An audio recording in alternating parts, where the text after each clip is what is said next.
Assalamualaikum warahmatullahi wabarakatuh. Waalaikumsalam. Alhamdulillahi ala ihsani wa syukru lahu ala taufiqihi wa amtinani. Wa asyhadu an la ilaha illallah ta'ziman li sya'ni. Wa asyhadu anna Muhammadan ad-da'i ila ridwan. Allahumma salli wa sallim wa ala alihi wa ashabihi wa ikhwan. Kaum muslimin wal muslimat, para jamaah yang semoga senantiasa dirahmati Allah.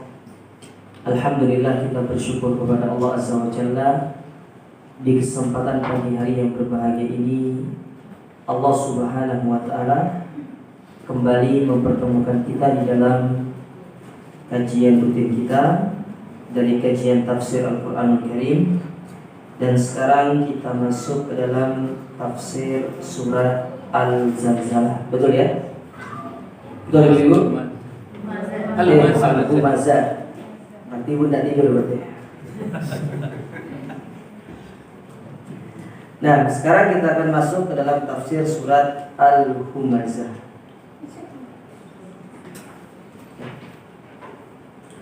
Surat Al-Humazah adalah surat yang Allah Subhanahu wa Ta'ala turunkan sebelum Nabi berhijrah dari kota Makkah menuju Madinah. Sehingga surat ini dikategorikan oleh para ulama sebagai surat Makkiyah, sebagai surat Makkiyah. Surat ini Allah Subhanahu wa Ta'ala turunkan setelah Allah menurunkan surat Al-Qiyamah. Surat Al-Qiyamah, yang mana surat Al-Qiyamah itu terdapat pada juz yang ke-29. La uqsimu bihadzal, ya. Baik. Sekarang kita baca surat ini. Kemudian kita akan membaca tafsir dari surat ini yang dibawakan oleh Syekh Muhammad bin Shalih Al-Utsaimin rahimahullahu ta'ala. Bismillahirrahmanirrahim. A'udzu billahi minasyaitonir rajim. Wailul likulli humazatil lumazah. Celakalah orang-orang yang senantiasa mengumpat dan mencela. Celakalah orang-orang yang senantiasa mengumpat dan mencela. Kata Syekh Muhammad bin Shalih Al-Utsaimin, fi hadhihi surah yabtali Allah Subhanahu wa Ta'ala bi kalimati wail. Di permulaan surat ini Allah Subhanahu wa Ta'ala memulai suratnya dengan menyebutkan kata wailun, yang mana wailun itu merupakan kalimat wa'id, kalimat takhwif, yaitu kata yang digunakan untuk mengancam. Ya, wailun, yang mana artinya wailun itu apa? Celaka. Ya, celakalah. Kalau diterjemahkan itu apa? Celakalah. Dan surat di dalam Al-Quran yang diawali dengan wailun, maksudnya permulaan suratnya, yang bukan di tengahnya atau di akhirnya atau di ayat yang keberapanya. Jadi ayat yang pertama maksudnya itu hanya terdapat pada dua surat. Yang pertama dalam surat Al-Humazah, sedangkan yang kedua yaitu terdapat dalam surat Al-Mutaffifin. Kan awal dari surat Mutaffifin itu wailul lil mutaffifin, celakalah orang-orang yang suka menipu di dalam masalah timbangan. Nah, hanya terdapat dua surat yang Allah Subhanahu wa Ta'ala sebutkan di dalam Al-Quranul Karim yang itu diawali dengan wailun. Akan tetapi kalau kita melihat kepada surat-surat yang lain, maka kita akan dapat di kata-kata wailun itu banyak, tapi dia berada di tengah surat. Mana contohnya dalam surat Al-Mursalat itu banyak diulangi kata wailun. ketika Allah mengatakan wailul lil mukadzibin, sungguh celaka pada hari tersebut orang-orang yang suka berdusta. Namun surat yang diawali dengan kata wailun itu hanya 2 surat. Yang pertama yaitu surat Al-Mutaffifin, sedangkan yang kedua surat Al-Humazah. Surat Al-Humazah. Baik. Nah, wailun ini merupakan kata ancaman yang mana Allah Subhanahu wa taala mengancam dengan kata ini. Di dalam ayat ini siapa yang Allah ancam? Wailul likulli humazatil lumazah. Yaitu Allah mengancam orang-orang yang suka mencela sekaligus mengumpat. Ai annaha tadullu ala thubuti wa idin liman ittasafa bihadhihi sifat. Yang mana Allah Subhanahu wa taala mengancam mereka dengan ancaman yang keras, dengan ancaman yang pedih bagi orang-orang yang memiliki sifat-sifat yang Allah akan sebutkan berikut ini. Ya. Apa saja sifatnya? Yang pertama yaitu humazah. Apa yang dimaksud dengan humazah? Ya. Dan apa nanti yang dimaksud dengan lumazah? Kata humazah dan lumazah menurut sebagian besar para ulama yaitu kata yang apabila disebutkan salah satu maka yang lainnya masuk ke dalamnya. Jadi kalau disebutkan lumazah maka masuk ke dalamnya pula humazah. Jadi kalau disebutkan humazah maka termasuk pula ke dalamnya lumazah. Tapi kalau disebutkan secara berbarengan keduanya, maka kata humazah dan lumazah itu memiliki arti yang berbeda. Bisa dipahami ya? Ini yang disebutkan dengan istilah para ulama itu idza tafaqa ikhtalafa wa idza ikhtalafa ittafaqa. Itu 2 kata yang kalau disebutkan mereka terpisah, maka kedua kata itu mencakup satu dengan yang lainnya. Tapi kalau disebutkan secara berbarengan, maka makna keduanya itu berbeda. Contoh, iman dengan Islam. Apa itu iman? Ya iman itu Islam. Apa itu Islam? Ya Islam itu mencakup di dalamnya keimanan.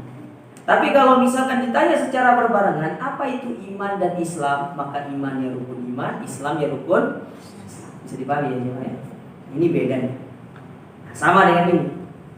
Lumazah dan humazah. Kalau disebutkan apa yang dimaksud dengan lumazah? Lumazah ya humazah. Apa yang dimaksud dengan humazah? Ya humazah itu lumazah. Tapi kalau disebutkan seperti ini secara berbarengan, maka para ulama mengatakan antara humazah dengan lumazah itu memiliki makna yang berbeda. Baik, nanti akan disebutkan di sini.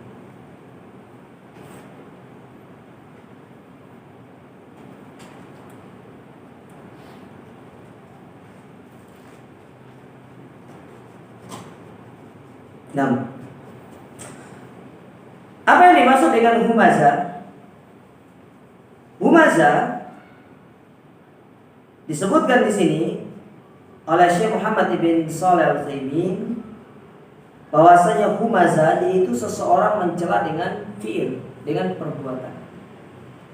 Ya, dengan perbuatan. Ya, dengan mencontoh, ya. Misalkan ketemu sama orang buta, dicontohin butanya dengan istilahnya itu meredupkan satu matanya, kok meredupkan. Ya, begini kan. Kalau ada orang yang mungkin kena stroke ringan, kemudian mulutnya agak sedikit tidak bisa digerak, dicontohkan gini. Itu namanya humazah. Itu dengan perbuatan. Kalau ketemu sama orang pincang, dicontohkan pincangnya, itu namanya humazah. Adapun lumazah, maka ini yang disebut dengan mencela dengan lisan. Jadi kita memberikan gelaran-gelaran atau kita mencela seseorang, menyebutkan dengan lisan-lisan kita. Ya. Seperti firman Allah Subhanahu wa taala di dalam surat At-Taubah pada ayat yang ke-58, yaitu surat yang ke-9. Dalam surat At-Taubah pada ayat yang ke-58 surat yang ke-9 ayat yang ke-58. Kata Allah Subhanahu wa taala, "Wa minhum may yalmizuka fis shadaqat fa in u'tu minha radu wa in lam yu'tu minha idahum yaskhatun." Kata Allah Subhanahu wa taala, dan di antara mereka ada yang mencelamu tentang pembagian sedekah. Jadi yalmizuka yaitu mencelamu dengan lisan terkait pembagian sedekah yang kau lakukan. Apabila engkau berikan sedekah itu kepada mereka, mereka ridho. Tapi kalau sedekah itu tidak kau berikan kepada mereka, maka niscaya mereka itu tiba-tiba marah dan mencela-cela dirimu dengan lisan mereka. Nah, ini yang dimaksud dengan lumaza. Makanya saya ulangi, ya, humaza yaitu seseorang mencela dengan perbuatan, entah itu dengan dia mencontohkan perbuatan tersebut atau dia memberikan isyarat dengan wajahnya. Ini humaza. Sedangkan lumaza, maka lumaza itu adalah seseorang mencela dengan lisannya. Dasar kamu orang buta misalkan gitu, itu orang pincang, bikin celah dengan celaan-celaan yang tidak baik. Oleh karenanya Allah Subhanahu wa taala melarang kita untuk memberikan celaan-celaan kepada saudara kita dengan lisan-lisan kita. Seperti yang Allah Subhanahu wa taala tekankan di dalam Al-Qur'an, di dalam surat Al-Hujurat pada ayat yang ke-11. Saya ulangi, dalam surat apa? Al-Hujurat pada ayat yang ke-11. Apa kata Allah Subhanahu wa taala pada ayat yang sebelumnya, ayat yang ke-10 Allah katakan, "Innamal mu'minuna ikhwah." Sesungguhnya mukmin itu saling bersaudara. Jadi kita sesama mukmin itu bersaudara. Ya. Dan Allah ingatkan kepada kita tentang nikmat persaudaraan itu di dalam Al-Qur'an dalam surat Ali Imran. Bagaimana para sahabat diingatkan kepada mereka tentang nikmat persaudaraan itu. Ya. Fa'allafa baina qulubikum id kuntum a'da'a. Yang mana Allah menjadikan hati-hati kalian menjadi satu, sebelumnya kalian itu saling bermusuhan. Ya. Bermusuh-musuhan. Maka kaum muslim itu adalah bersaudara. Bagaimana caranya supaya kaum muslimin itu bersaudara? Itu kembali kepada pedoman hidup yang satu, yaitu kembali kepada Al-Quran, kembali kepada As-Sunnah, kembali kepada pemahaman salafus saleh. Sehingga tatkala kita itu menyimpang dari pedoman hidup kita, itulah yang menyebabkan kaum muslimin itu menjadi saling bermusuh-musuhan dan mereka pun saling terkotak-kotakan. Padahal kalau kita mau kembali kepada pemahaman kita yang benar, kembali kepada pedoman hidup kita yang benar, yaitu Al-Quran dan Sunnah, itulah yang menyebabkan kita itu bisa bersaudara satu dengan yang lain. Nah, Allah sebutkan lagi di dalam surat Al-Hujurat ayat yang ke-10 sampai berikutnya. Innamal mu'minuna ikhwah. Sesungguhnya seorang mukmin itu adalah bersaudara. Fa aslihu baina akhwaikum. Maka kalau kalian mendapati dua saudara kalian saling berseteru, damaikan keduanya. Cari solusinya untuk mendamaikan keduanya. Ajak mereka untuk islah. Jangan biarkan mereka begitu saja. Jangan kita itu menjadi orang yang justru mengompori, apalagi menjadikan api itu semakin besar. Kalau antum dapati ada api, maka bawalah air untuk memadamkan api tersebut. Jadilah orang yang melakukan islah, perbaikan di antara saudara kita. Allah tekankan itu. Ya. Setelah Allah menyebutkan kepada kita tentang nikmat persaudaraan, Allah sebutkan berikutnya sebab-sebab kenapa seorang mukmin itu bisa saling membenci, kenapa bisa persaudaraannya itu terputus. Kata Allah Subhanahu wa taala, la yaskhar qaumun min qaumin. Janganlah satu kaum mencela kaum yang lainnya. Asa ayyakuna khairan minhum. Bisa jadi ya kaum yang mereka cela itu lebih baik daripada yang mencela. Atau seorang wanita tidak boleh mencela wanita yang lainnya. Bisa jadi wanita yang dia cela itu lebih baik daripada yang mencela. Lalu apa kata Allah? Wala talmizu anfusakum. Dan janganlah di antara kalian saling mengejek-ejek dengan yang lain. Nah, boleh. Hukumnya haram. Haram hukumnya. Untuk mencela seseorang, mengejek seseorang. Haram. Kalaupun kita berselisih dalam urusan-urusan agama ini, maka perselisihan itu tidak mengharuskan kita untuk saling mengejek. Boleh. Haram. Anda punya perselisihan dengan tetangga, tidak boleh kita mengejek tetangga kita. Tidak boleh kita mencela mereka, tidak boleh kita memberikan lakop-lakop yang tidak baik kepada mereka. Urusan mereka memberikan lakop kepada kita dengan lakop yang tidak baik, itu terserah mereka. Yang penting ya kita membalas kebaikan keburukan itu dengan kebaikan. Idfa billati hi ahsan. Balaslah keburukan itu dengan sesuatu yang lebih baik. Memang hukum asal keburukan itu boleh dibalas dengan keburukan.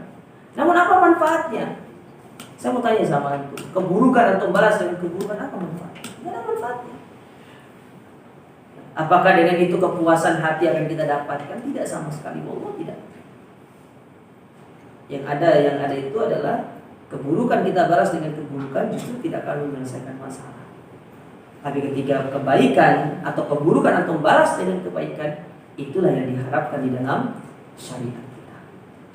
Jadi wala talmizu anfusakum, maka janganlah kalian saling mencela satu dengan yang lainnya.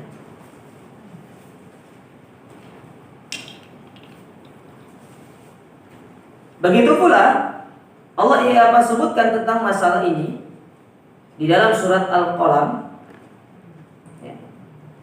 Dalam surat Al-Qalam pada ayat yang ke-10 sampai 11, di mana Allah Subhanahu wa taala berfirman, "Wala tuti' kullahallafin mahin."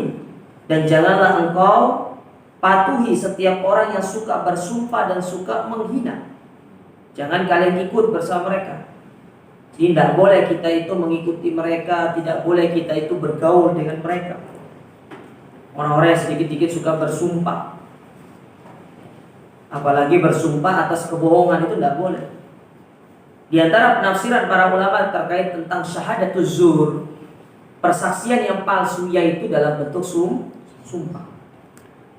Sumpah yang sering digunakan untuk kita itu membohongi orang ataupun untuk kita itu lari dari satu kedustaan yang lain, itu tidak boleh. Dan suka menghina, tidak boleh kita bermain dengan orang-orang yang suka menghina orang lain, apalagi suka melaknat orang lain, suka mencela orang lain, tidak boleh. Itu bukan sifat orang yang beriman. Orang yang beriman itu memiliki sifat yang disebut dengan tawadu. Apa tawadu itu? Tawadu itu adalah selalu menganggap orang lain itu lebih baik daripada diri kita. Makanya Nabi SAW pernah menyebutkan tentang kondisi seorang pasukan, yang mana pasukan ini kata Nabi SAW, in kana fil hirasah kana fil hirasah. Kalau pasukan ini disuruh untuk di depan, dia di depan. Ya. Kalau disuruh di belakang, dia di belakang. Tapi kalau disuruh untuk menjaga kemah, dia pun menjaga kemah. Dia tidak punya kedudukan. Pasukan ini, dia tidak punya kedudukan, dia tidak punya. Kalau dia minta izin, dia tidak diberikan izin. Kalau dia memberikan syafaat, syafaatnya pun tidak diterima. Tapi apa kata Nabi SAW? Lau aqsama Allah la abarrah. Tapi kalau dia bersumpah kepada Allah, maka Allah akan mendengarkan sumpahnya. Ini menunjukkan bahwasanya setiap orang itu bisa jadi lebih mulia daripada diri kita. Jadi jangan kita mencela, kita melaknat, ya, kita mencaci maki orang. Hamazim masya'im binami. Apalagi kita suka memberikan mereka dengan gelaran-gelaran yang tidak baik. Ini hukumnya dilarang di dalam agama. Nah, ini sifat yang pertama yang Allah sebutkan terkait celaka, kecelakaan bagi mereka, kebinasaan bagi mereka. Yaitu sifat yang pertama adalah humazah lumazah. Mereka-mereka yang suka mencela dan menghina, baik dengan perbuatan ataupun dengan lisan mereka. Ini ditinggalkan. Seorang mukmin tidak boleh dia memiliki sifat demikian. Tinggalkan, tidak ada manfaatnya. Apa manfaatnya mencela orang? Karena di dalam agama kita ada istilah kamat tadi nutudan, al-jaza min jinsil amal. Balasan itu sesuai dengan perbuatan. Apa yang kita lakukan, pasti itu yang akan kita dapatkan. Dalam pepatah orang Arab mengatakan man yazra yahsud, barang siapa yang menanam dia yang akan menuai. Ketika kita mencela orang, pasti suatu saat kita akan dicela oleh orang lain, dan itu pasti akan berlaku dalam kehidupan kita, cepat atau lambat. Makanya hidup itu gak usah pengen punya musuh. Hidup itu santai aja, tenang. Orang celah kita berarti dia sedang mentransfer pahala sama kita. Jadi yang kita senangi itu bukan hanya transfer uang, tapi transfer pahala. Ini uang tok yang kita senangi kalau transfer.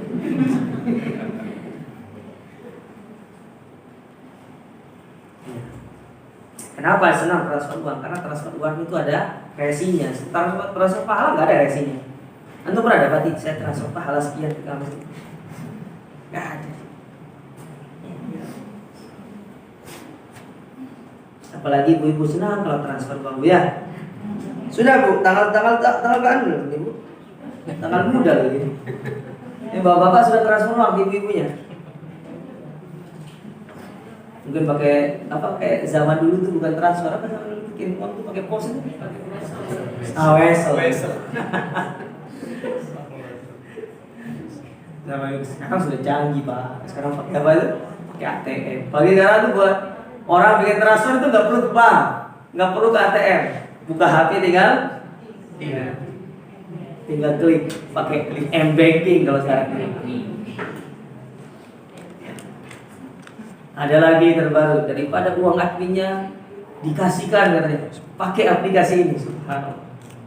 Canggih sekarang tuh ya. Sampai lupa ternyata transfer pahala juga ada.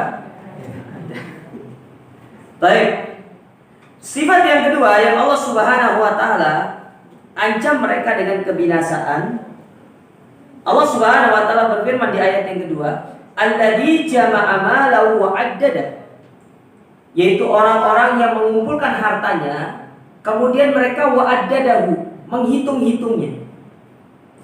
Addada itu bukan dia menghitung sekali, tapi addada itu dalam bahasa Arab itu dilakukan berulang-ulang kali. Bahkan sehari itu mungkin sampai 3 kali, seperti makan sudah hitung uang gitu. Padahal uangnya tidak nambah, cuma dihitung doang kan. Buka berangkas, lihat yang merah-merah dihitung satu.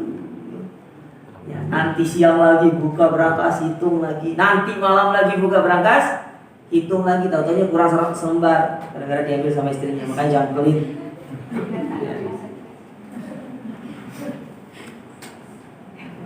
Istrinya nanya dulu, Ustaz, boleh nggak ngambil uang suami yang pelit? Ustaznya bilang boleh. Akhirnya dilihat suaminya itu berangkasnya berapa pinnya itu. Makanya simpan uang tuh jangan diberangkas, ketahuan nanti. Ya. Tuh dikasih tahu tuh. Baru sering nemu di bawah kasur ya. Pasti dirubah Pak sekarang, jangan di bawah kasur, jangan di bawah bantal. Cari tempat yang tidak bisa dijangkau oleh istri kita. Ya simpanlah di rumah istri yang kedua, nggak apa-apa.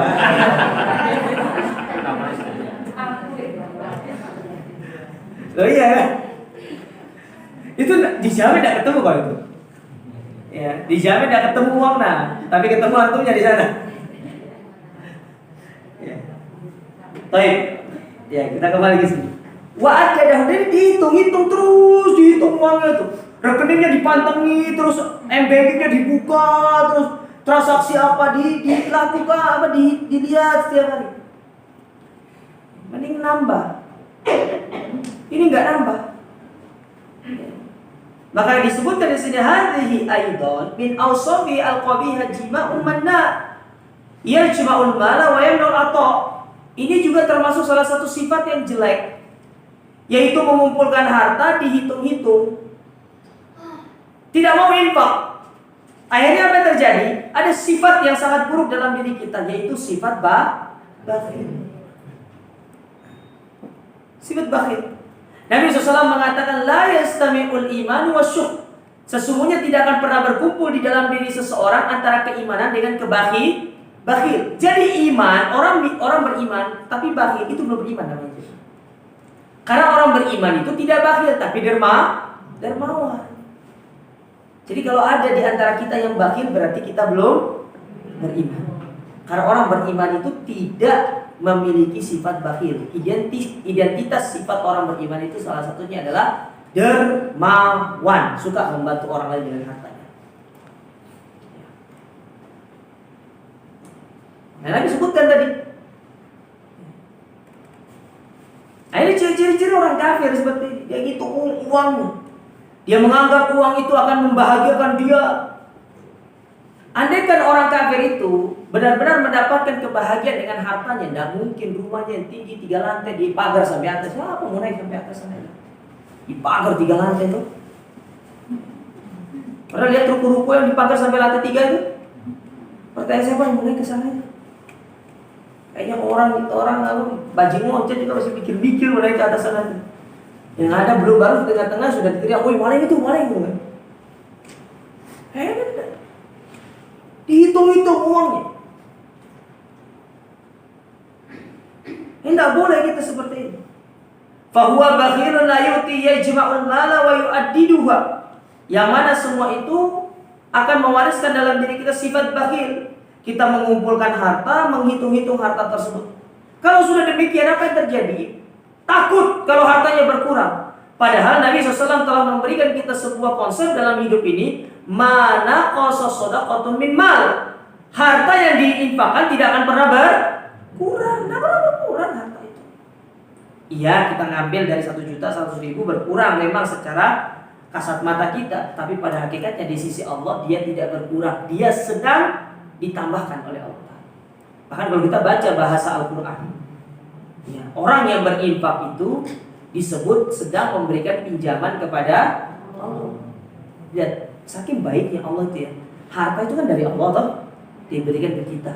Ketika kita berinfak, kita keluarkan harta, Allah sebut itu sebagai pinjaman. Dan namanya pinjaman itu antum pinjamkan uang kepada orang atau antum pinjam sama orang, otomatis harus dia dikembalikan. Kalau di dunia kita pinjam 1 juta tetap dikembalikan 1 juta. Tapi Allah enggak. Kita pinjamkan kepada Allah 1 juta, Allah akan kembalikan berkali-kali lipat. Nah, ini janji Allah Subhanahu wa taala kepada kita. Namun ini hanya sebatas konsep pada sebagian besar kaum muslimin. Karena keimanan kita yang rendah, keyakinan kita dan kepercayaan kita kepada Allah yang masih rendah, menyebabkan kita pun enggan dan berat untuk mengeluarkan harta. Lihat para sahabat dulu. Sahabat ketika mereka mengatakan mereka beriman kepada Allah, mereka tunjukkan keimanan mereka itu bukan hanya di lisan. Kalau kita kan sekarang baru di lisan aja, mereka tidak di lisan. Nabi mengatakan kumpulkan harta kalian untuk kita berperang, kasih harta. Abu Bakar As-Siddiq habis hartanya untuk membeli budak-budak kemudian dibebaskan. Apa balasan yang Allah berikan kepada Abu Bakar? Allah angkat derajatnya, Allah muliakan. Allah jadikan dia orang yang paling mulia setelah para nabi dan rasul. Bahkan sepakat ijma' para ulama, manusia terbaik di atas muka bumi ini dari zaman Nabi Adam sampai manusia terakhir nanti setelah para nabi dan rasul, Abu Bakar As-Siddiq. Sepakat para ulama. Kalau nabi yang terbaik adalah nabi kita, Nabi Muhammad, maka pengikut yang terbaik personal ya, secara individu satu orang yang terbaik dari seluruh manusia yang pernah ada di atas muka bumi ini dari zaman Nabi Adam sampai nanti hari kiamat adalah Abu Bakar As-Siddiq. Kenapa? Karena beliau mewujudkan keimanan itu dengan perbuatan yang nyata. Apa di antara contoh yang paling real? Dia itu sedekah. Ya ampahkan hartanya. Bahkan sampai bapaknya protes itu Abu Bakar. Ya Bapak, kamu itu yang bebasin budak tuh yang bagus-bagus dikit itu Bilal katanya dibebaskan. Tapi Abu Bakar tidak menghiraukan semua itu. Karena yang dicari adalah keridhaan kepada Allah. Karena dia yakin Allah pasti akan memberikan hal yang terbaik kepada dirinya sebagai balasan.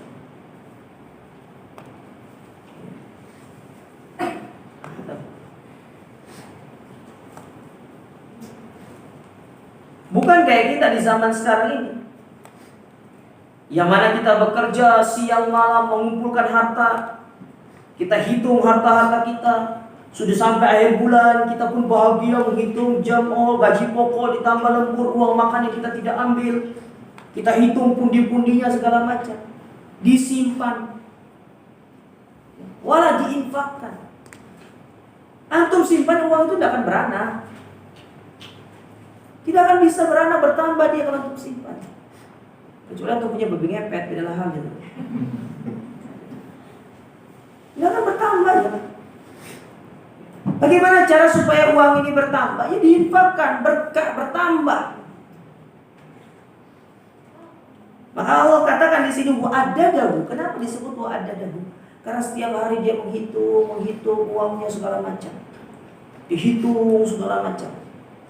Ya, dia buka buku buku catatannya. Kalau dia seorang pedagang dicatat, jadi segini keuntungan hari ini segini, omsetnya sekian, modalnya sekian, kemudian labanya sekian. Ya setiap hari dia segala macam. Hartanya Masya Allah secara detail ditulis, tapi keimanannya, amalnya tidak pernah secara detail. Hari ini aku ngerjakan ini, aku ini hari ini tidak ngerjakan ini, dan tidak pernah dicatat. Tapi cuma masalah harta, saat detail-detail, saat koma-komanya. Ada orang baru tak kurang 500 saja, tidak boleh 500. Kalau tidak ada 500 itu tidak ada 1 miliar. Medit, pelit, bakhil. Sudah gitu bilangnya, padahal dia benar-benar pelit, medit kan. Tapi pasti berani bilang dirinya, oh tapi saya low profile orangnya, kata gitu kan.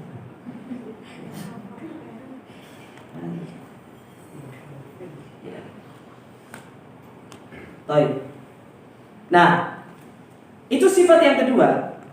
Bahwasanya mereka mengumpulkan harta, mereka menghitung-hitung harta itu, terus mereka menghitung. Kenapa mereka itu menghitung harta tersebut? Allah sebutkan di ayat yang ketiga.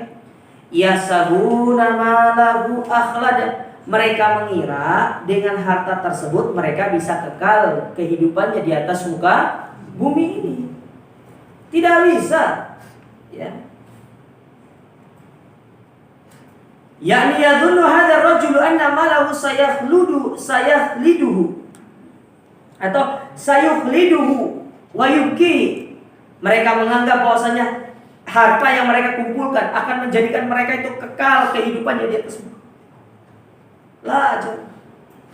Jangan sampai waktu usia kita ternyata habis hanya untuk sekedar mencari harta. Ya. Para sahabat mereka itu bekerja, tapi mereka itu tetap tidak meninggalkan berzikir kepada Allah. Maka coba lihat kisah Umar bin Khattab radhiyallahu taala. Beliau itu pernah suatu ketika bekerja sama dengan salah seorang sahabat yang lainnya. Apa di antara bentuk kerjasamanya? Umar bilang, gimana kalau kita gantian, hari ini kalau saya menuntut ilmu, kamu hari ini bekerja. Ya. Kalau besok saya bekerja, kamu yang menuntut ilmu. Saking begitunya para sahabat itu, mereka itu tidak mau ketinggalan yang namanya beribadah kepada Allah Subhanahu wa taala. Dalam perkara menuntut ilmu saja mereka itu saling Saling gonta-gantian. Bahkan Allah Subhanahu wa taala di dalam Al-Qur'an memuji orang-orang yang mereka itu punya kesibukan, punya pekerjaan, mereka mencari harta, tapi mereka tidak dilalaikan dari semua itu. Tetap mereka itu meluangkan waktu mereka untuk beribadah kepada Allah Subhanahu wa taala. Allah sebutkan di dalam Al-Qur'an, rijalun la tulhihim tijaratun wala bai'un an dzikrillah, dalam surat An-Nur pada ayat yang ke-37. Yaitu mereka-mereka yang tidak dilalaikan dari perdagangan mereka, dari jual beli mereka, dari berzikir kepada Allah. Mereka punya usaha, mereka bekerja, mereka cari uang, mereka cari nafkah. Ya, mereka berdagang, mereka pergi keluar. Yang profesi jadi ojek online, mereka pergi ojek online. Tapi ketika datang waktunya ibadah, mereka beribadah. Ada dengar adzan, mereka sholat. Di atas kendaraan mereka berzikir kepada Allah. Puji. Inilah yang Allah mudahkan nanti urusannya di dunia.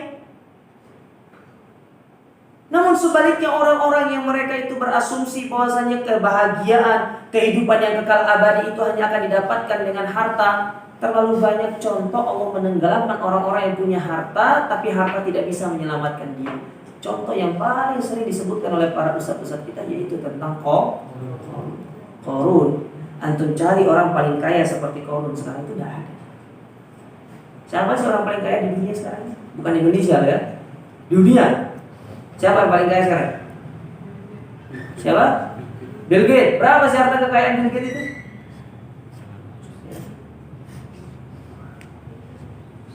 Berapa sih? Itu nggak bisa mendapatkan harta kekayaannya seorang mukmin. Kenapa? Orang mukmin itu 2 rakaat sebelum sholat subuh lebih baik daripada dunia dan seisinya. Korun, antum tahu Korun, kekayaannya Korun itu? Tidak ada yang bisa menandingi kekayaannya Korun. Allah berikan kekayaan yang berlebihan kepada Korun itu. Padahal sebelumnya Korun itu adalah orang miskin. Kerjanya itu ke pasar. Tapi coba lihat Korun itu. Ketika waktunya sholat, dia sholat, ibadah, minta sama Allah Ta'ala, berdoa sama Allah. Tapi giliran Allah berikan dia harta yang banyak, dia mulai dilalaikan dengan harta-harta tersebut. Dia lupa beribadah kepada Allah. Tidak ada yang lebih kaya daripada Korun. Lihat, ketika terjadinya gempa, kemudian gempa itu menenggelamkan hartanya. Apakah hartanya bisa menyelamatkan dia? Bahkan dia pun ditenggelamkan oleh Allah bersamaan dengan harta tersebut. Sederhananya begini, ada orang nggak bisa renang. Antum ceburkan ke kolam renang yang tingginya 2 meter atau 3 meter ya. Antum kasih pelampung sama kasih emas batangan, yang mana yang mau dipilih? Hah? Pelampung. Emas batangan saat itu tidak akan bermanfaat. Betul nggak? Tidak bermanfaat. Apa manfaatnya emas batangan ketika dia mau tenggelam seperti itu? Kalau ada yang tetap memilih emas batangan dan dia memilih untuk tenggelam, ada bahlul. Bahlul orang ini. Pasti dia akan berpikir untuk menyelamatkan apa? Di situ kita lihat harta itu tidak ada manfaatnya. Apapun yang bisa menyelamatkan kita dari tenggelam, kita akan mencoba untuk meraihnya. Ada emas dibuang maksudnya. Terjadi gempa bumi, rumah mewah, kita keluar meninggalkannya, menyelamatkan diri. Ketika rumah itu digulung oleh bumi, itu apa yang bisa kita lakukan? Hanya melihat seperti Israel, kita mengatakan Allahu Akbar, Allahu Akbar. Itu doang. Tapi coba dipikir, sebelumnya dicari peras, keringat, segala macam, banting tulang, sampai rela meninggalkan sholat. Giliran terjadi gempa, datang banjir bandang, nggak bisa ngapa-ngapain kita.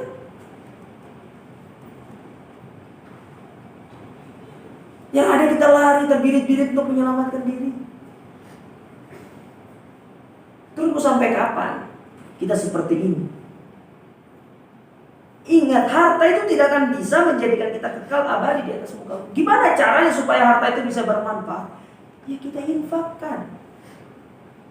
Kita taruh di jalan Allah Subhanahu wa Ta'ala. Maka Nabi SAW ketika ditanya tentang, ya Rasulullah, ma anta walid dunia, bagaimana engkau dengan dunia ini? Bagaimana perumpamaan seorang mukmin terhadap hartanya? Mukmin itu hanya memiliki 3 bagian dari hartanya. Yang pertama, apa yang kita pakai kemudian dia rusak. Baju yang kita pakai, kalau dia belum rusak, antum sampaikan, antum kasih ke orang, berarti itu bukan milik antum lagi, tapi itu menjadi milik orang lain. Dia akan dikatakan menjadi milik kita kalau baju itu kita menggunakan sampai rusak. Kalau masih bisa dipindah tangankan, itu bukan milik kita. Berarti kita hanya memiliki masa pemakaian. Setelah masa pemakaiannya habis, berarti dia akan menjadi milik orang lain. Jadi itu nggak bisa mengklaim ini baju saya. Iya, sampai rusak mungkin iya. Itu punya antum. Tapi kalau pas waktu masih bagus, antum kasih sama orang, itu bukan punya kita. Itu kita hanya diberikan masa pemakaian sama Allah Ta'ala. Apa yang kita makan kemudian menjadi kotoran. Dan yang ketiga, apa yang sudah kita infakkan, yang kita capek sampai rela begadang malam, yang kita hitung setiap hari uang, ditinggal kita taruh di bank, itu punya siapa? Bukan punya kita, punya waris. Suaminya meninggal dunia, istrinya nangis seminggu, datang anaknya, bu gimana harta warisannya kita bagikan, gitu kan? Ya. Nah, Allah ingatkan, yasabuna namalahu akhlada, mereka mengira bahwasanya harta itu akan mengekalkan mereka. Mereka menganggap dengan harta yang banyak, umur mereka akan semakin bertambah. Mereka mengira dengan harta yang banyak itulah sumber kebahagiaan. Maka kita ingatkan, andai kata harta yang banyak itu sumber kebahagiaan, tidak mungkin Korun itu akan seperti itu. Tidak mungkin Firaun akan takut Kalau kekayaannya, kalau kekuasaannya itu akan diambil sama orang. Buktinya dia takut. Makanya punya kebijakan setiap bayi yang lahir laki-laki itu dibunuh.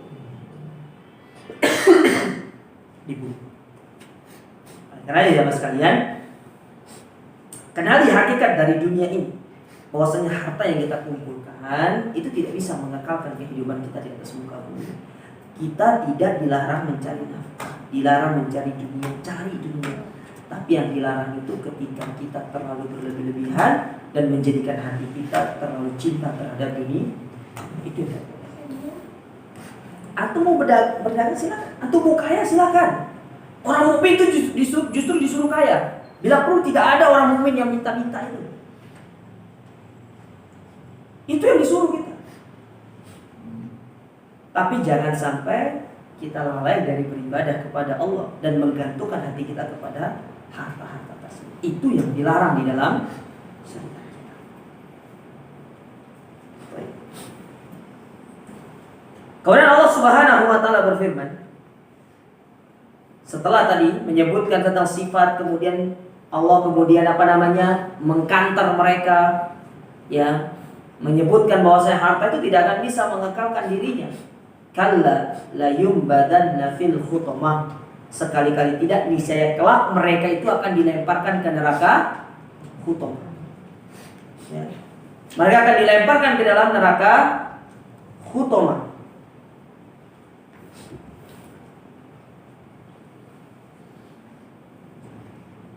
Maka tatkala mereka dilemparkan ke dalam neraka khutamah, harta yang mereka miliki, kekayaan yang mereka kumpulkan, semua tidak akan bisa menyelamatkan mereka. Tidak akan bisa. Ya. Sehingga di sini Allah Subhanahu wa taala bertanya kepada kita, "Wa ma adraka mal khutamah?" Apa yang kalian tahu tentang neraka khutamah? Jadi ketika disebutkan tentang neraka yang akan dimasuki oleh mereka, yaitu neraka khutamah, Allah bertanya kepada kita, apa yang kalian tahu tentang neraka khutamah? Ya. Bertanya. Maka Allah Subhanahu wa taala menjawabnya, narullahil muqadah, yaitu neraka Allah Subhanahu wa taala yang muqadah, yang menyala-nyala. Ya. Neraka Allah Subhanahu wa taala yang menyala-nyala, yang sangat panas. Yang mana kita tahu Nabi SAW pernah bersabda bahwasanya api di dunia itu adalah 70 kali lipatnya, 1/70-nya api yang ada di akhirat. Sementara di akhirat itu adalah 70 kali lipat api yang ada di dunia. Makanya api neraka itu adalah hitam, karena 70 kali dipanaskan. Kita pernah lihat api yang hitam kan? Saking panasnya, bukan merah lagi tapi hitam. Ibu-ibu mungkin kenalnya cuma api biru di rumah. Apa itu api biru, Bu? Kompor gas. Api yang hitam. Kita aja baru lihat api merah sudah ketakutan, bagaimana kalau lihat api yang hitam? Gak cukup apinya hitam, di neraka itu ada malaikat yang bengis, keras, tegas. Tidak pernah dia itu senyum kepada penghuni neraka itu. Gak ada ceritanya senyum gitu kan. Apalagi mau diajak selfie, ayo selfie dulu. Gak ada ceritanya. Gak ada.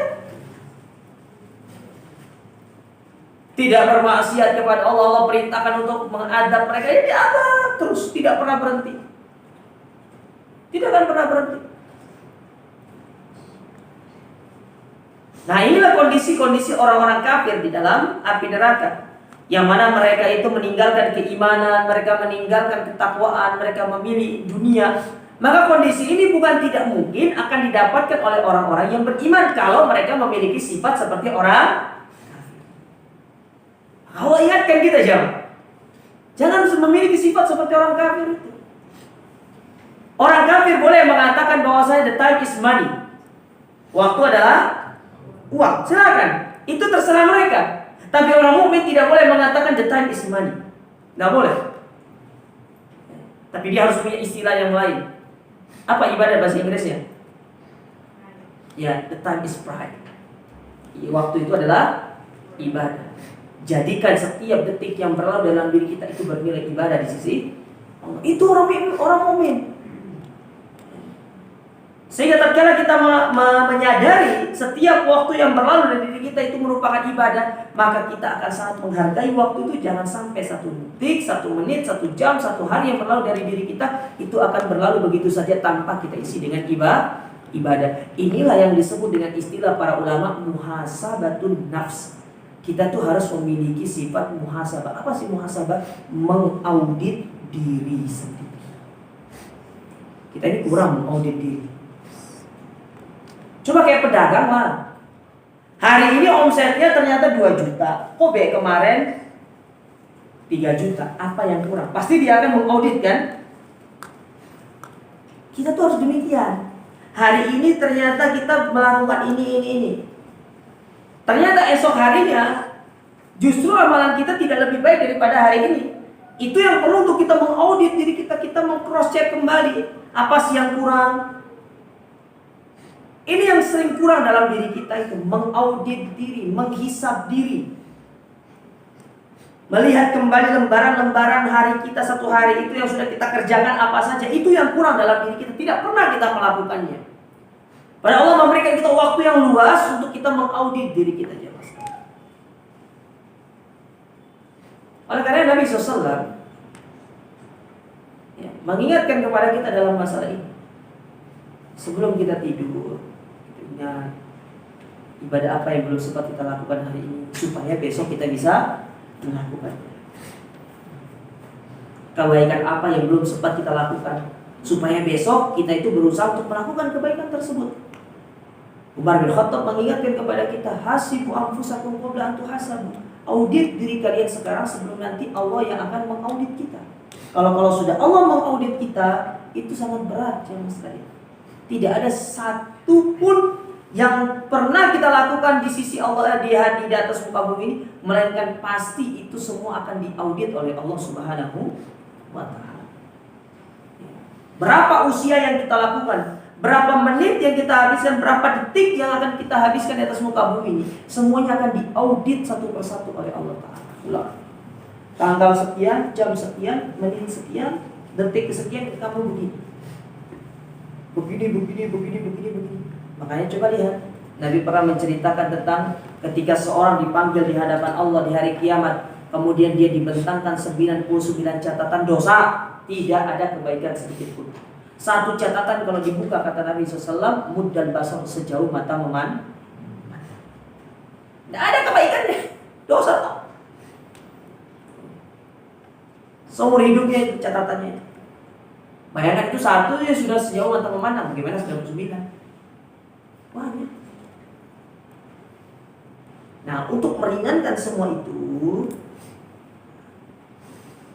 kita di dunia bermuhasabah.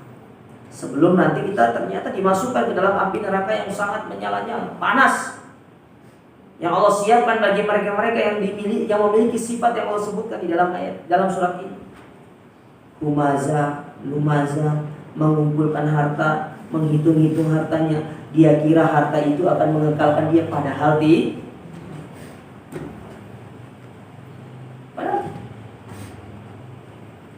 kerugian yang akan kita rasakan. Kemudian Allah Subhanahu wa Ta'ala berfirman, menyebutkan tentang sifat dari neraka itu lagi. Allati tattali'u 'alal afidah, yang mana api yang ada di dalam api neraka utama itu panasnya sampai masuk ke relung hati, nembus ke dalam hati. Kalau sekarang api dunia kita pegang itu kan hanya sebatas pada kulit. Ini tidak panasnya sampai hati ya. Sakitnya itu sampai ke dalam hati kita, sampai di sini. Nyerinya tuh di dia, sampai di sini panas, sampai ke dalam hati kita panas. Saking panasnya api tersebut. Antum bagaimana bayangkan? Antum pernah dengar omongan yang masuknya sampai ke dalam hati, sakitnya di hati? Itu dia. Kurang lebih, tapi lebih panas lagi, itu lebih sakit lagi. Lebih sakit lagi. Masalahnya kalau sakit yang kita rasakan di dunia itu kan hanya sesaat, tapi ini tidak setiap waktu. Sampai kapan? Tidak ada batasannya, tidak ada berhentinya. Ustaz, apakah orang di dalam surga akan ada masa apa istilahnya? Pray untuk disiksa, ada masa libur disiksa? Nggak ada masa liburnya. Nggak ada masa liburnya. Ya udah setiap hari disiksa. Tidak ada lagi yang namanya kematian. Kematian itu nanti di hari kiamat Allah wujudkan dalam bentuk kambing, kemudian Allah sembelih supaya tidak ada lagi yang namanya hari kematian. Semua orang itu akan berada pada kenikmatan yang abadi atau kesakitan yang abadi, tinggal pilih. Kalau mau dapat kenikmatan yang abadi, tidak ada batasannya kenikmatan tersebut. Atau memilih kesakitan yang abadi, yang mana mereka itu akan sakit selama tidak ada batasannya, tidak ada akhirnya, tidak ada ujungnya. Kalau sekarang kan di dunia masih ada ujungnya. Usia kita kan ujungnya. Kalau di akhirat nggak ada ujungnya. Tidak ada lagi nanti hari kita akan mati, tidak ada lagi sudah. Yang ada itu terus sampai selamanya, tidak akan pernah terhenti.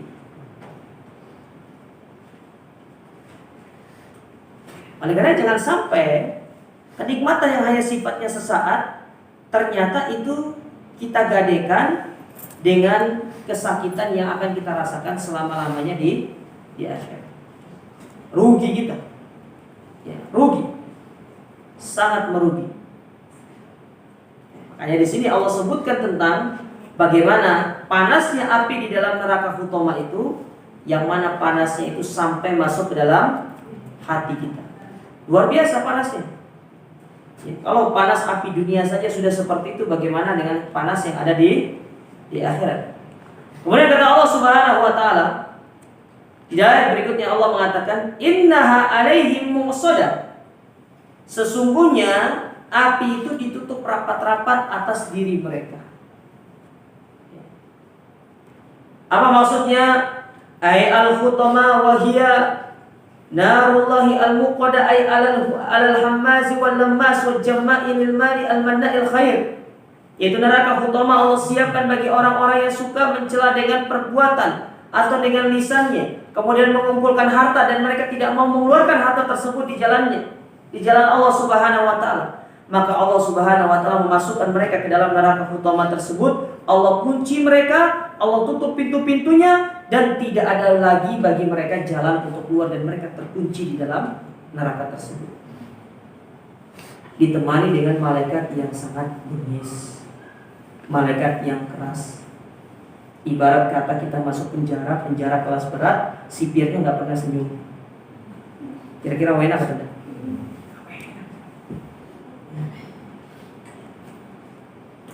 Kadang kita masuk pondok saja, yang itu dikatakan oleh orang-orang itu penjara suci gitu. Ya. Ustadznya nggak senyum itu, serasa dunia ini mau kiamat. Gak enak gitu. Ustadznya nggak pernah senyum, disalamin assalamualaikum, salam. Ustadz izin boleh. Nggak pernah senyum itu, nggak enak. Apalagi masuk ke dalam api neraka ditemani malaikat, malaikat tidak pernah senyum, keras, bengis, kasar, tidak bisa diajak kompromi. Kalau sekali Allah mengatakan A ya A selama-lamanya, tidak akan pernah berubah. Kalau kita kan penjara dunia masih bisa lah sogo-sogoan gitu kan. Semakin banyak yang merah semakin ya toh. Ya udah. Nggak bisa disogok. Malaikat itu tidak bisa disogok. Antum mau sogok pakai apa? Pakai uang? Nggak ada uang di akhirat. Yang ada antum keluarkan uang, kebakar duluan deh. Maka ini ancaman bagi orang-orang yang suka meremehkan yang namanya siksa api neraka. Apalagi sebagian orang-orang yang kemarin-kemarin suka bilang, nggak apa-apa lah aku masuk neraka, aku bisa party di dalam api neraka. Iya, party sama malaikat itu. Bisa jual es katanya. Yang ada bukan malah jual es. Gimana mau jual es?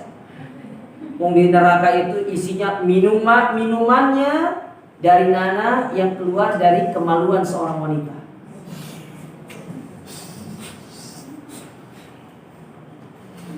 Disuruh minum. Di saat penduduk surga minum air gitu, saya minum air dulu deh. Minum air yang enak, minum khamar, minum susu, minum madu, ditemani dengan bidadari. Kasihan perempuan gak ada bidadaranya. Ya, ibu-ibu gak punya bidadara di surga. Jadi yang jomblo gak menikah, gak dapat suami berarti. Hah? Dikasih apa? Gak dikasih suami berarti. Kita yang jomblo laki-laki tetap dapat bidadari 70.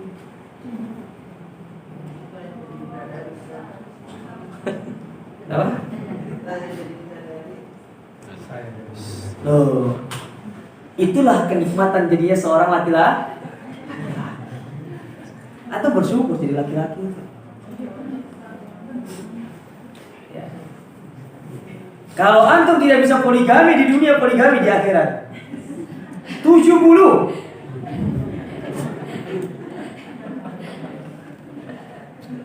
Betul, Bu? Hah? Ya iya kan. Tidak poligami di dunia. Di akhirat itu pasti poligami. Tapi ibu-ibunya tidak dapat bidadara masalahnya. Ustaz, saya tidak punya suami, terus meninggal, apakah saya dapat suami di surga? Pendapat yang kuat gak dapat. Ya. Karena gak ada bidadara di surga itu. Hah? Iya, siapa suruh jomblo di dunia?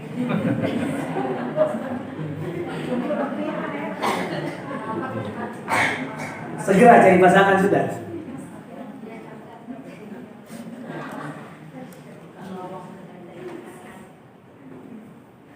Tidak dapat. Pendapat yang paling kuat itu tidak dapat dia.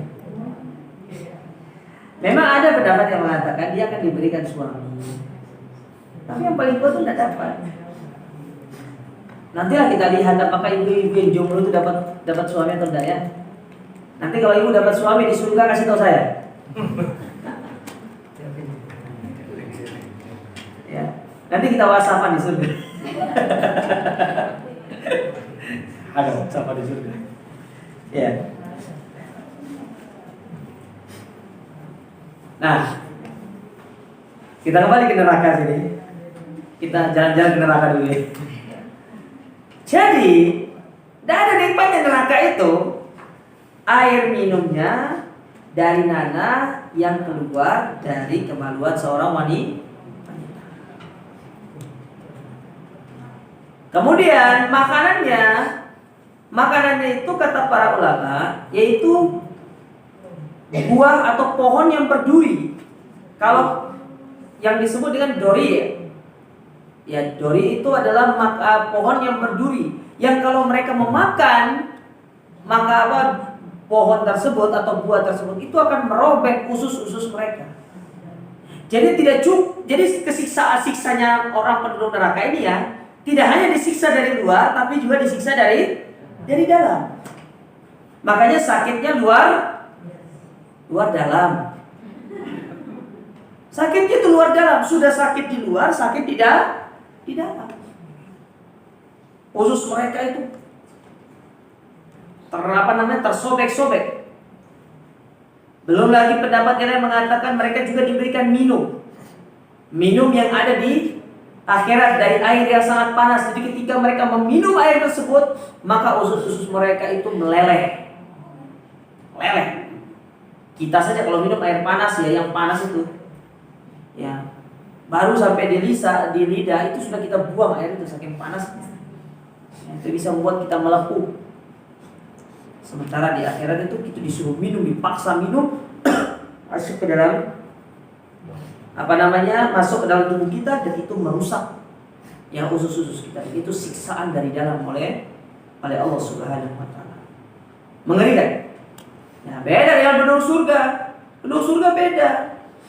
Dia tidak perlu berusaha untuk mendapatkan kenikmatan. Dia cukup bilang, saya ingin makan nasi mandi, matang nasi mandi. Saya ingin makan rujak cingur, rujak cingur datang. Saya ingin makan cendol dawet datang. Dan yang lebih asyiknya, penduduk surga itu, ketika mereka ingin memakan buah, tidak perlu pergi ke pasar buah Pegirian, pergi ke Superindo, gitu kan? Tidak perlu. Datang buah itu sendiri mendekat kutufuha dan yang dekat tinggal dipetik. Dan kalau di dunia kita makan buah tunggu musim, betul kan? Dari musim durian sampai musim rambutan. Ya, enggak kawin-kawin juga. Di sana nggak pakai musim. Ya, di sana nggak pakai musim. Mau makan buah apa? Datang semua buahnya itu. Mau makan buah ini datang. Bahkan buah yang tidak pernah kita makan itu ada di surga. Apa buah yang tidak pernah kita makan kira-kira?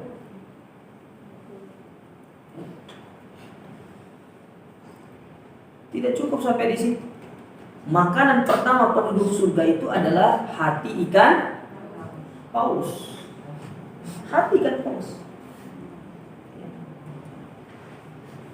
Ini menunjukkan hati ikan paus itu lebih berharga daripada kaviar. Apa kaviar itu?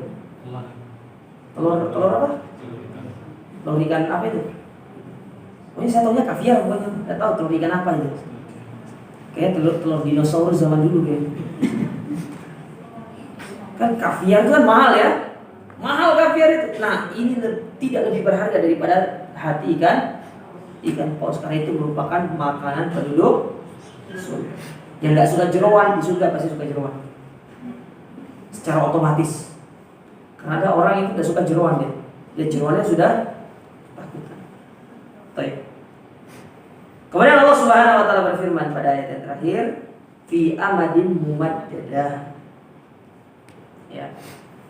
Sedangkan mereka itu diikat pada tiang-tiang yang sangat panjang. Baik. Bahwasanya di neraka itu ada tiangnya. Sebagaimana di surga juga ada tiang. Jadi ada tiangnya. Tiang tempat mengikat mereka, disiksa di situ segala macam. Ya, disiksa. Diikat di tiang-tiang tersebut. Yang mana tiang itu panjang, tinggi kata para ulama. Kemudian hatta la yatamakan ahadun min fathiha aw awil khuruj minha. Sampai-sampai seseorang tidak bisa keluar dari neraka tersebut yang sudah diikat dengan tiang tersebut. Makanya malaikat itu pun menyiksa mereka, memukul mereka sampai darah mereka, sampai nanah mereka itu keluar, kemudian disuruh untuk minum. Mereka minta minum, dikasih minum dari nanah tersebut. Nah, inilah kesiksaan siksa yang Allah siapkan bagi orang-orang yang kufur kepada Allah, bagi orang-orang yang mereka itu hamas, lemas, mengumpulkan harta dan tidak mau berbagi kepada orang lain. Oleh karenanya para jamaah sekalian, ya, ini ancaman bagi kita di dalam surat ini supaya satu, kita itu jangan sampai mudah mencela orang baik dengan lisan ataupun perbuatan. Jangan mudah. Ya, jangan mudah. Karena banyak sekarang ini kita dapati kayak kemarin terakhir itu dia mengatakan dirinya sebagai seorang dai tapi mencela orang dengan membuat seperti itu tidak boleh. Itu termasuk ke dalam hamas seperti itu. Mencela-cela, apalagi yang dicela ini juga seorang ustadz, ya dia mencela-cela dengan perbuatan, itulah hamas maksudnya. Dia terancam dengan firman Allah ini. Nah kalau antum dapati orang-orang seperti ini dinasihati tidak mau ditinggalkan dan tidak pantas pula kalau yang melakukan ini mengategorikan dirinya sebagai seorang ustadz baik. Ustadz itu lisannya jelek aja itu tidak bagus. Lisannya kasar itu sudah tidak bagus seorang ustadz seperti itu. Apalagi kalau sudah yang berlebih-lebihan seperti itu. Alhamdulillah. Yang kedua, ayat ini mengingatkan kepada kita tentang bahayanya mengumpulkan harta tapi tidak mau berinfak. Kita kira harta itu akan mengengkapkan kita, tidak akan pernah sama sekali. Ya. Maksudnya keutamaan sedekah itu luar biasa. Sedekah itu sangat luar biasa. Ya. Bahkan kata Imam Syafi'i rahimahullah, ada satu sifat yang sangat sulit untuk bisa diraih. Kalau ada orang yang bisa meraih sifat ini merupakan sifat yang sangat luar biasa dan menjadikan kita pada taraf yang berbeda dalam masalah keimanan dan ketakwaan. Apa itu? Al-juhdu fil qalil, yaitu seorang berinfak di kala dia sedang sedikit. Karena kalau kita punya harta banyak, berinfak itu suatu hal yang mudah. ujian terbesarnya ketika kita memiliki harta sedikit disuruh berinfak kepada Allah. Itu ujiannya di situ. Pasti akan banyak sekali pertimbangan-pertimbangan, belum beli susu anak, belum beli ini segala macam. Ya. Belum nanti untuk ini segala macam. Pasti banyak pertimbangan. Tapi ketika dia bisa mengeluarkan itu dalam kondisi dia sempit, maka itu akan menjadikan dia berada pada taraf yang berbeda dalam masalah keimanan. Oleh karenanya jemaah sekalian, perhatikanlah sifat-sifat ini, yang mana sifat-sifat ini itu sangat sering terjadi dalam kehidupan kita. Mencela dengan lisan, mencela dengan perbuatan. Kemudian kita bekerja mengumpulkan harta, lupa waktu sampai lupa beribadah kepada Allah. Maka ini merupakan sifat yang sangat tercela. Boleh, silakan Anda bekerja, Anda berusaha, tidak dilarang Anda untuk menjadi orang kaya. Tapi saatnya ibadah kita beribadah. Saatnya sholat kita sholat, saatnya baca Quran kita baca, saatnya menuntut ilmu kita menuntut ilmu. Ya, jangan sampai kesibukan itu melarikan kita dari kita beribadah kepada Allah. Karena tidak ada orang yang paling sibuk di atas muka bumi ini dari Nabi Muhammad. Nabi Muhammad istrinya 9, antum istrinya 1, bahkan belum punya bulan. Ya, sudah sibuk. Daftar jadwalnya.